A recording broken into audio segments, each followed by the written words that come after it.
Why do you feel that anxiety in your heart every time you check your phone? You're looking at your phone. No notification. You feel your stomach tighten. That familiar anxiety is back again. You texted an hour ago, but still no reply. Why do you feel this way? Why does a single notification affect you this much? Today, we're going to answer this question: the psychology of uncertainty, why it's so unsettling, and how to break free from this cycle. Because the problem isn't the message. The real problem is somewhere else.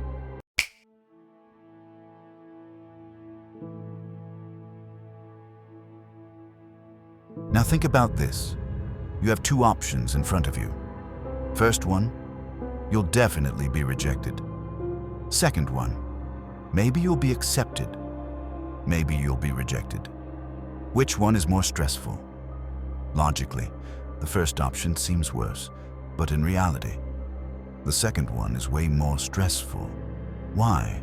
Because your brain can't handle uncertainty. The human brain is built on prediction. It's constantly trying to anticipate future events. What's going to happen? How should I react? How should I prepare?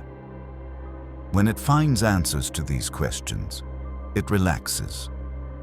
But uncertainty, it gives no answers. And your brain perceives this as a threat, because something you don't know is something you can't control. That tightness you feel while waiting for a message is exactly this.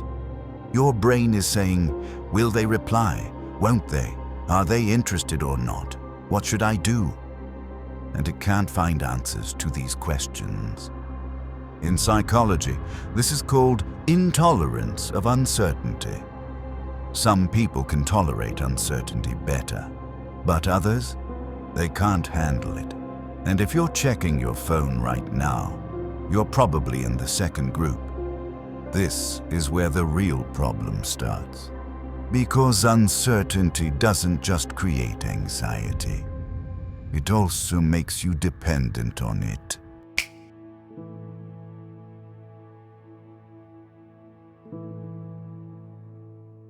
You check your phone. No message. 5 minutes later, you check again. Still nothing. 10 minutes later, once more. And it keeps going like this. Why are you doing this? Because your brain is expecting a reward. In psychology, this is called variable ratio reinforcement. This is how slot machines work. Sometimes you win, sometimes you lose. But you don't know when you'll win. And this uncertainty is what makes you addicted to the machine. Messaging works the same way. Sometimes you get an instant reply. Sometimes you wait for hours. Sometimes long messages come. Sometimes short ones. Sometimes interested. Sometimes cold. And your brain can't predict this. But every time you check your phone, there's a little hope. Maybe this time it's here. And this hope pushes you to check again and again. This is why you can't put your phone down for hours. Because that message might come the next time you look. And your brain can't resist this possibility. But you need to know this. This loop is making you powerless. Because now your life is dependent on their messages. When they text, you're happy. When they don't, you're unhappy. When they show interest, you feel valuable. When they don't, you feel worthless. And this isn't healthy. And let me add this. If you want more content like this, we're here every week with new videos. You can subscribe so you don't miss out. Anyway, let's continue.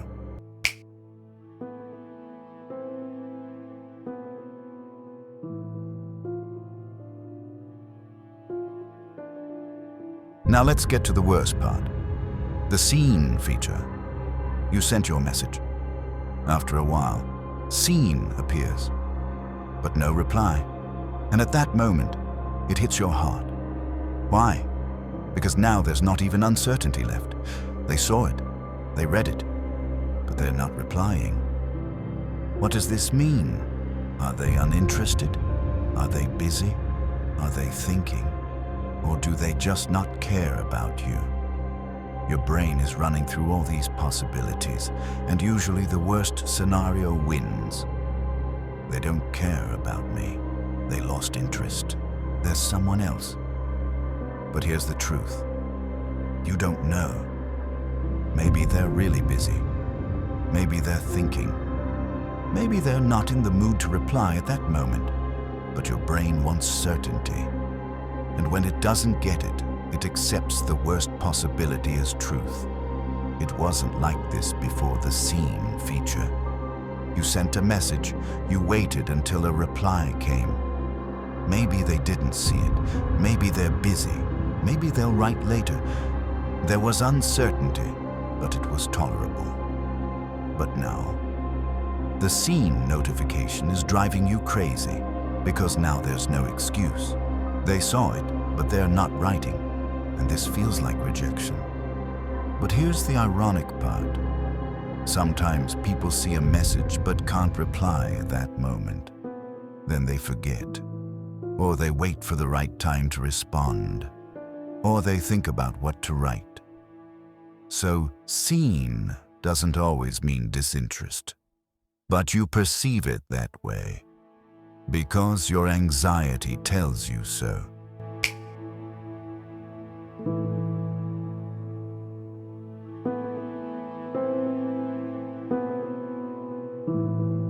Now let's get to the real issue. What lies beneath that anxiety you feel while waiting for a message? Loss of control. There's something in your life that's not in your control. When, how, or even if that person will reply is completely in their hands. And you can only wait. This creates a feeling of powerlessness because you want to do something but you can't. No matter how many messages you send, no matter how many times you check your phone, you can't change the outcome. And this is where you make a mistake. To regain control, you try to control even more. You constantly check your phone. You look at their last seen. You track whether they're online or not, but you know what happens. This makes you even more powerless, because now you've given all your power to that person. Their one move determines your mood. In psychology, this is called external locus of control, meaning your happiness, your value, your peace. They're all dependent on external factors, on other people's behaviors, reactions, messages.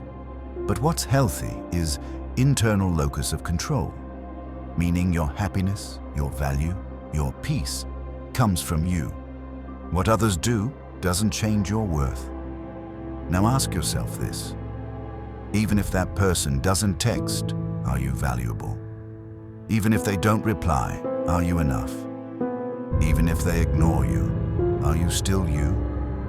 If you can't say yes to these questions, the problem isn't the message. The problem is the power you've given them.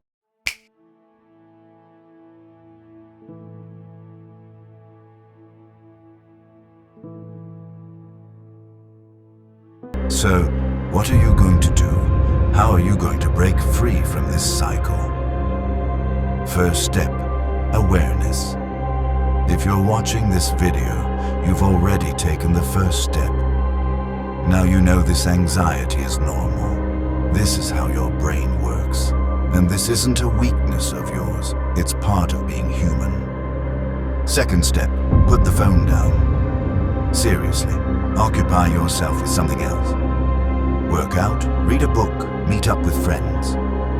Don't make your life dependent on that message. Because the more you wait, the more you suffer. Third step, value yourself. Even if that person doesn't text you, you're valuable. Even if they don't reply, you're enough. Even if they ignore you, you're still you. Internalize this. Fourth step, adjust your expectations. Don't expect everyone to always be available. People get busy, they forget. Sometimes they don't want to reply. That's their right, and it doesn't diminish your worth. Fifth step, balance the communication. If you're always the one texting, stop. If you're always the one showing interest, take a step back. Relationships are mutual. They shouldn't be one-sided. And the final step, accept. Sometimes people lose interest. Sometimes conversations end. Sometimes relationships come to an end. And that's normal. Not everyone has to be with you. And this doesn't diminish your worth. Today we talked about the psychology of uncertainty. Why your stomach tightens while waiting for a message. Why the scene feature hurts so much. And how you can break free from this cycle. But remember, the problem isn't the message. The problem is the power you've given it. Take your power back. Put yourself at the center of your life, because you're worth so much more than a message. I hope this video gave you something valuable. Share your thoughts in the comments. Have you experienced this? How did you deal with it? What topic should I cover in the next video? I'm curious about your ideas.